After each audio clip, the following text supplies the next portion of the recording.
Hello students, welcome.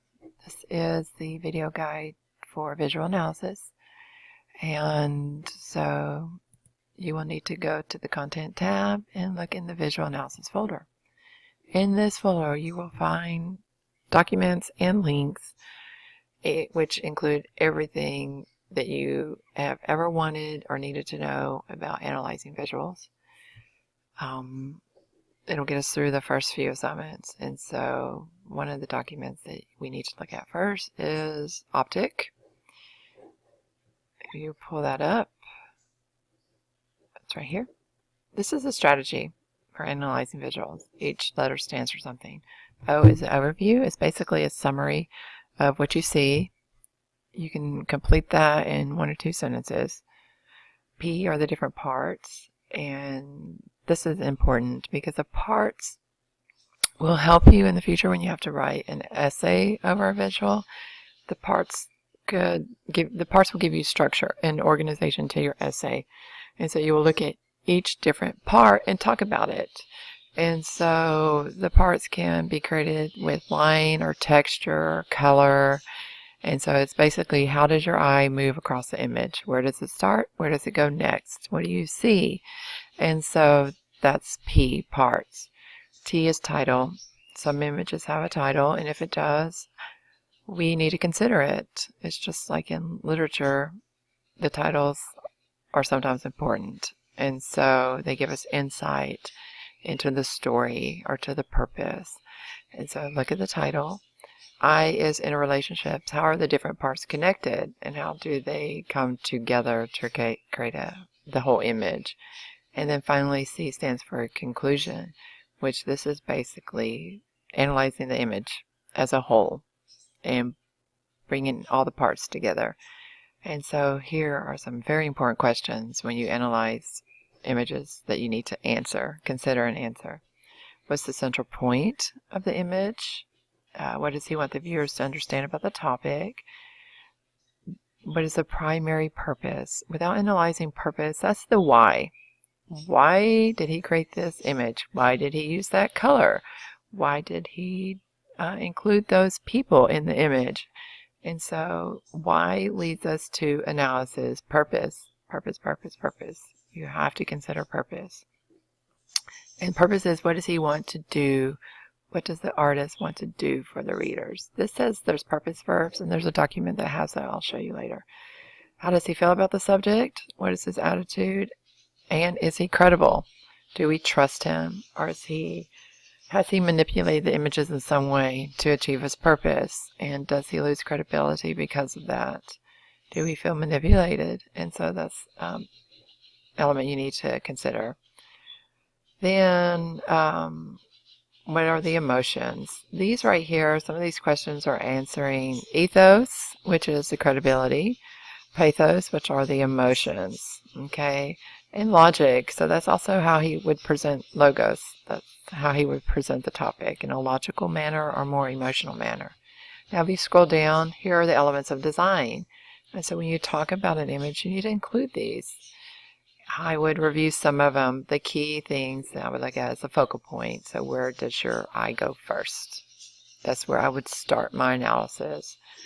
Composition, how's it put together? Line is important because the line helps move our eye around the image. The line creates shape. And so it's important to look at this. Texture. A lot of artists, good artists have texture in their paintings. They've used a brush stroke just to make a 2-dimensional image look 3-dimensional. Okay, so look at these elements. Symbolism is important in some images. Okay, here are some more terms about movement and pattern. Now, there are in eCampus in the visual analysis folders, there's some presentations that discuss these elements. And so if you like, you can view them. I'm not going to go over them in great detail with you because that's up to you if you are unfamiliar with these terms. But this formal visual analysis, these two are the same thing. One is an online presentation, one is PowerPoint. Here's another presentation that discusses the elements of design and composition. And here's a guide that will help you read photographs. And so feel free to look at these because they are helpful if you're unfamiliar with these terms. And it has examples and good solid definitions of these terms. This is another slideshow that breaks down each term into specific definitions, and it provides examples. So if you're struggling with terminology, here's a good place to start. Just review this quickly and become more familiar. Okay?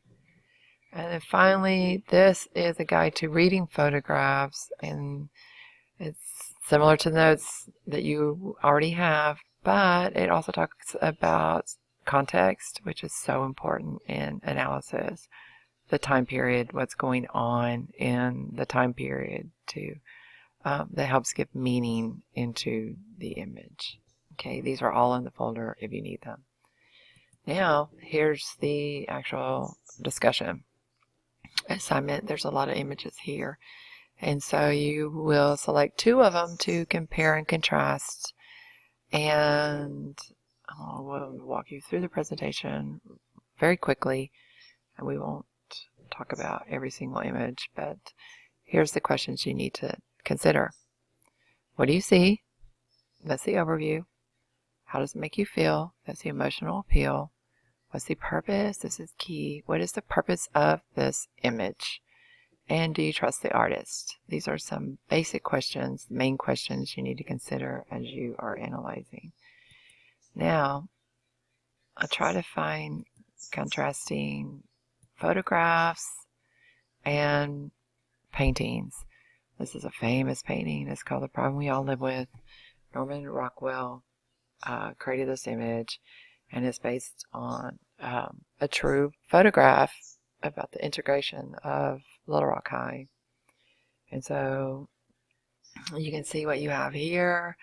The focal point is the little girl. She's dressed all in white. White shoes, white socks, white dress, white bow. Everything's in white. And color creates meaning. And most often white symbolizes purity or innocence. And so here she is. She stands very tall in the line here, and has her little school supplies, and she's just trying to go to school. Now the marshals who are protecting her, we don't even see their heads. They're not important really. They just kind of surround the girl and provide protection. You could even discuss the way they're walking. It's almost as if they're marching. Okay, now your eye starts here, and where does it go? You have this line here that perhaps moves you here to the tomato that's been thrown and the splatter of red on the yellow wall, which leads you to this derogatory statement that's painted or marked on the wall. It moves you here. Okay, so if you had to analyze this image, you would need to talk about those different things, and you would also need to consider purpose. What is Rockwell's purpose? What emotions is he trying to elicit from us? What is his attitude about the subject? Okay, and so those are some things you can think about. Now this goes well with this image. And again, this is the photographer Will Counts.